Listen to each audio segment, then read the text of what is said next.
नमस्कार। अंतःपुर के कानाफूसी में आप सबों का स्वागत है। और आज हम कानाफूसी में जिस कानाफूसी की चर्चा करने जा रहे हैं वो वाकई में अंतःपुर का ही कानाफूसी है। देखिए, राजे महाराजा के समय में ये सब सारी चीजें होती थी। गुप्तचर, कई महिला गुप्तचर हुआ करती थी। दशकों से गुप्तचरी का वो काम करती थी। पता भी नहीं चलता था महाराजा को कि ये हमारे खिलाफ गुप्तचरी का काम कर रहा है। अब विदाई जैसे जैसे नजदीक आ रहा है, अंतःपुर का 21 बरस का वो रिश्ता पीछे छूट रहा है। इस दौरान कई सारे लोग जुड़े भी, कई सारे लोग दूर भी हुए। बहुत सारी चीजें होती रही, आती रही, जाती रही, सब कुछ होता रहा। अभी स्थिति ये है अंतःपुर का कि एकदम समझ जाइए कि किससे मिलना है, किससे नहीं मिलना है, और मिलने के समय किस विषय पर बात होनी है, सब पर मॉनिटरिंग हो रहा है, पूरा एकदम चश्मा लगाकर। कुछ लोगों का तो सूची से नाम काट दिया गया कि उससे मिलने ही नहीं देना है। और ये जो मिलने मिलाने वाला जो खेल है, कहा जा रहा है वहां भी खेल सेट हो गया है कि जो कहा जा रहा है वो करिए, विधान परिषद में जाने को तैयार नहीं है। आपके लिए विधान परिषद की सीट आप साहब का ख्याल भी रखते हैं। एक ऐसे लोगों की जरूरत भी है कि आने वाले समय तक उनका ख्याल रखें। तो दोनों बात किया जा रहा है। वफादारी पर भी सवाल नहीं होता है। वफादारी पर सवाल उठा देंगे तो हो सकता है कि रिएक्शन हो जाए। तो उसको इस तरीके से कहा जाए कि भाई साहब को जरूरत है। अब और अधिक जरूरत है। जब तक मुख्यमंत्री रहे थे तब तक बहुत सारी चीजें थी, लेकिन अब तो बहुत बहुत सारी चीजें नहीं रहेगी। ऐसे समय में अगर आप लोग साथ नहीं रहेंगे तो फिर क्या दिक्कत, बहुत परेशानी होगी साहब। 20 बरस, 30 बरस, 40 बरस से लोग साथ रह रहे हैं, क्या होगा उनका। एक बेनिफिट स्कीम का टाइप का जो है, एक रिटायरमेंट बेनिफिट स्कीम पर विचार चल रहा बहुत तेजी से। और जो लोग उनके खासम खास हैं उनको एक एक स्कीम का लाभ देने की बात हो रही है, लेकिन उस लाभ के साथ साथ एक शर्त भी थमा दिया जा रहा है। स्वाभाविक है, लाभ लीजिएगा तो कुछ मेरी एक छोटा सा शर्त मिल लीजिए कि जो मंत्री है ना, इसका प्रवेश नहीं होना चाहिए। ठीक है ना, एकदम टाइट रहना है। आ गया से आ गया, कोई नहीं, कोई न मानस पुत्र है, न कोई दत्तक पुत्र है, कोई नहीं है, उससे कोई मतलब नहीं है। जो कोई भी मिलेगा मेरी अनुमति से मिलेगा। समझिए हालात ये है। तो आप गौर कर रहे हो कि सीन से वो पूरा साहिब गायब हो गए। तो कभी अपने आप को मानस पुत्र कहा करते थे, इस पूरे प्रक्रिया से ही गायब है। ऐसा संभव है क्या? गायब है। ईडी सीबीआई का भी थ्रेट है। कहा जा रहा है कि ऐसे लोगों से दूर रहिए, सरकार को बदनामी हो रही है, डबल इंजन की सरकार है और सब कुछ आप ही के मन में आखिर तो चलेगा नहीं। अब हस्तिनापुर की भी इच्छा का ख्याल रखना पड़ेगा, और ख्याल ही नहीं, अब वो उन्हीं की इच्छा का ख्याल ही रखना है। बाकी लोगों की इच्छा को तो सिर्फ हम लोग अब दूसरे तरीके से उसको संभालते रहना है। ये स्थिति हो गया है अंतःपुर का। अंतःपुर का सिर्फ इतना ही स्थिति नहीं हुआ, एक से एक सीनियर अधिकारी, आप बताइए, राजा यात्रा पर निकल रहे हैं और चिट्ठी जारी कर रहा है परजा। समझ गए?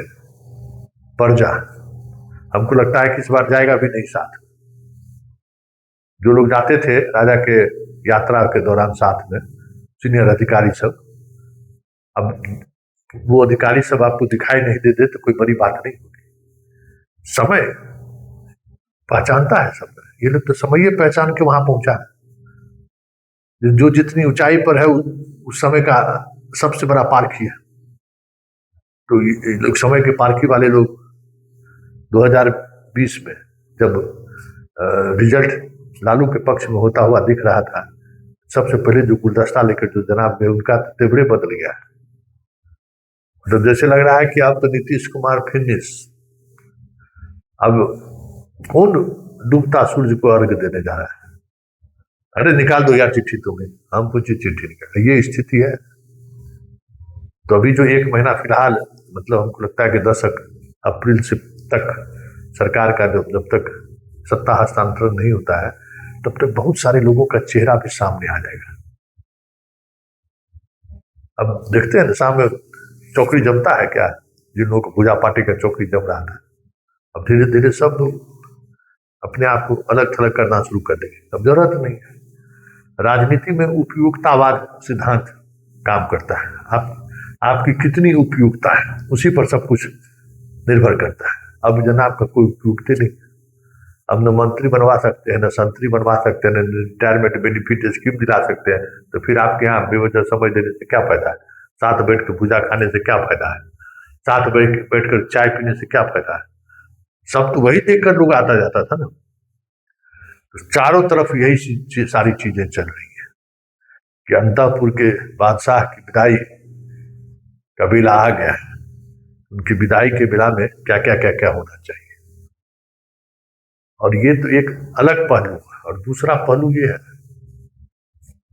कि घमासान भी चल रहा है, खींचतान भी चल रहा है, क्योंकि सरकार पर दबाव भी होगा परफॉर्मेंस करने के लिए। ऐसे में पुराने पुराने जो लोग अजोधर सब है, मंत्री जी सब, उन सब की विदाई की भी बात चल रही है।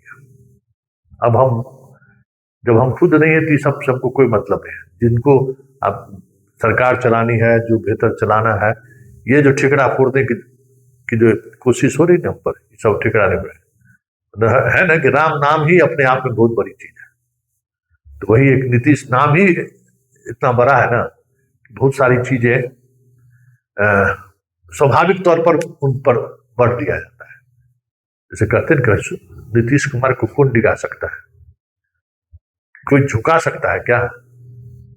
कोई ऐसा टकसाल बना है जो नीतीश को खरीद सकता है? अब ऐसा इमेज है।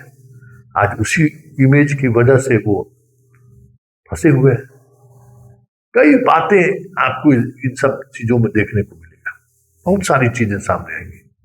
लेकिन तमाम सवालों के बीच जो एक बड़ा सवाल है, वो सवाल यह है